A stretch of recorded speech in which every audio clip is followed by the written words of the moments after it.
जय जय राम, जय सिया राम, जय हो हनुमान जी महाराज, जय हो बागेश्वर धाम सरकार। मेरे प्यारे सभी भक्तों, आज की इस वीडियो में हम आप लोगों को बताएंगे कि एक माँ ने अपने प्यारे इकलौते बेटे को आखिर गधा क्यों बना दिया, गधा बनने का शाप क्यों दे दिया। शायद आप भी इस घटना को सुन करके चकित रह जाएंगे। ऐसी बातें अगल बगल कहीं पर भी हो सकती है, इस वजह से आप इस वीडियो के अंत तक जरूर बने रहिएगा। एक बार की बात है कि एक मुसाफिर जंगल के रास्ते यूं ही कहीं जा रहा था, लेकिन जब वो जंगल के रास्ते जाता है तो काफ़ी देर हो जाती, शाम ढल जाती है। जब शाम ढल जाती है तो वह सहारा लगता है ढूंढने कि कहीं पर सहारा मेरे को मिल जाए, वहाँ पर मैं रात गुजार लूँ और उसके बाद मैं सुबह को फिर से अपने मंजिल के लिए निकल पड़ूंगा। चूँकि शाम हो गई रहती है, अंधेरा चारों तरफ, वो ढूंढने लगता है कि कोई तो सहारा मिले। अब जंगल में लगता है ढूंढने की कोई कहीं दीपक जलता हुआ मिले, कहीं कुछ, तो उसे एक जो है दीपक जलता हुआ नज़र आता है। जब वो उस दीपक के पास जाता है तो वहाँ पर एक छोटी सी कुटिया रहती है, छोटी सी झोपड़ी रहती है, उसमें अंदर आवाज़ देता है। अंदर से दो लोग निकलते हैं, जिसमें से एक बूढ़ी माँ और एक जो है बहू उसमें से निकलती है।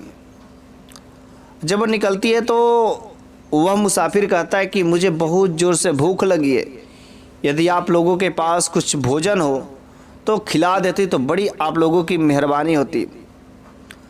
उस बूढ़ी माँ ने कहा, बेटा मेरा तो काम ही है यहाँ पर लोगों का सेवा करना, कि जो भी यहाँ पर मुसाफिर आते हैं और रुकने के लिए यहाँ पर आते हैं तो मैं उनका सेवा पानी सब कुछ करती हूँ, भोजन देती हूँ। लेकिन बेटा आज माफ़ कर दो, क्योंकि आज मेरे घर में कोई भी अनाज नहीं है।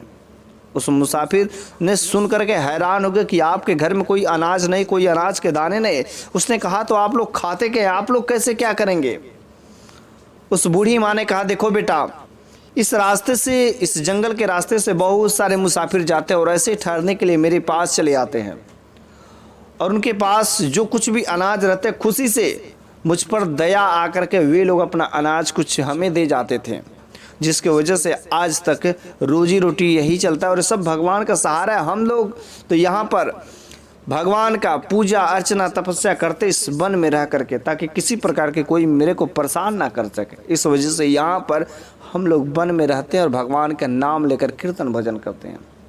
वो बूढ़ी माँ की बातें सुनकर वह आदमी बड़ा प्रसन्न होता है। कहते हैं कि भगवान की भक्ति करने के लिए आप लोग वन में रहते हैं ताकि लोग परेशान ना करें। उसने कहा हाँ।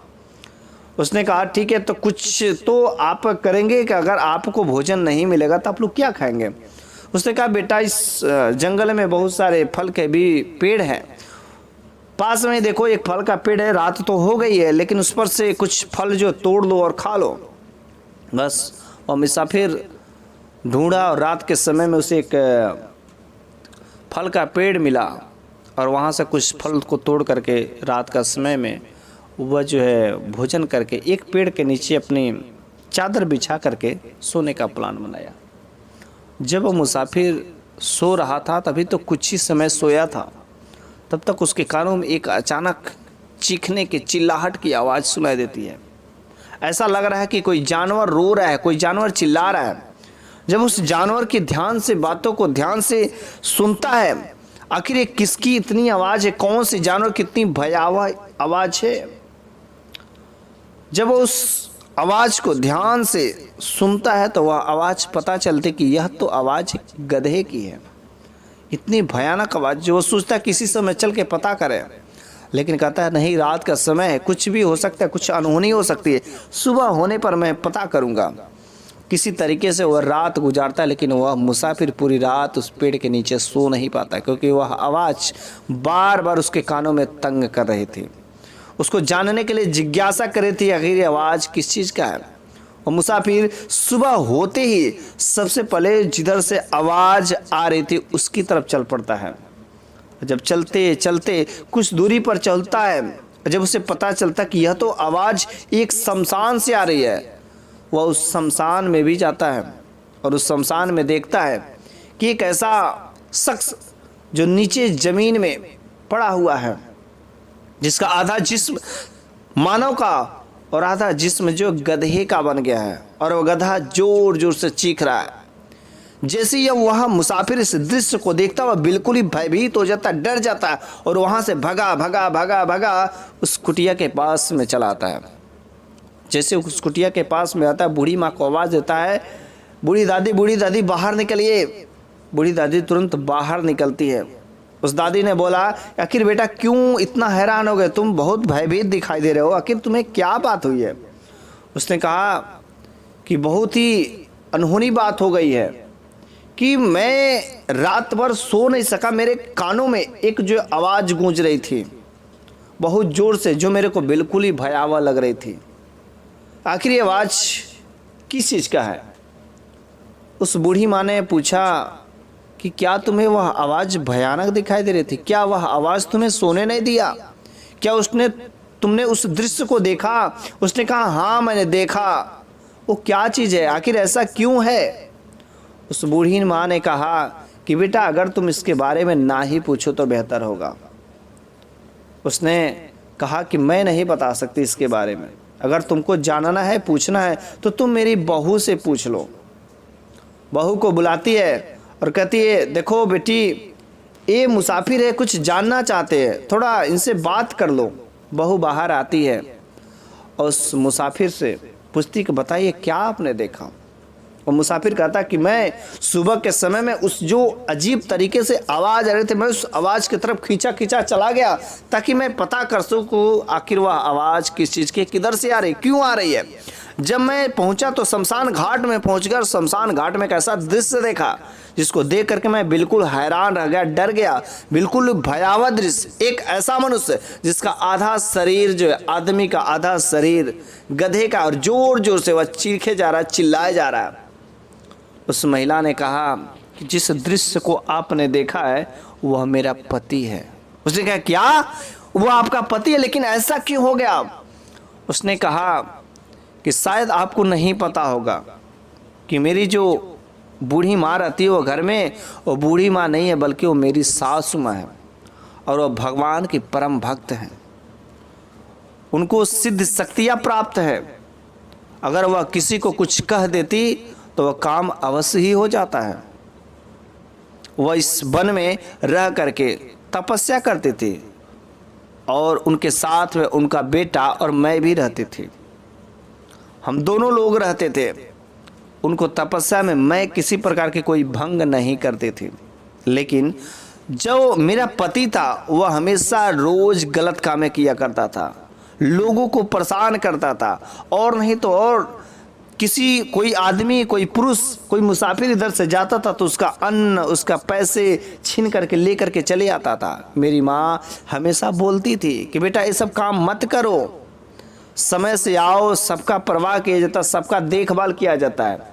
लेकिन जैसे ही मेरी सास माँ अपने बेटे को समझाती थी, वह बेटा उस माँ पर चीखने लगता था, चिल्लाने लगता था, हमेशा गदही गदही कहा करता था।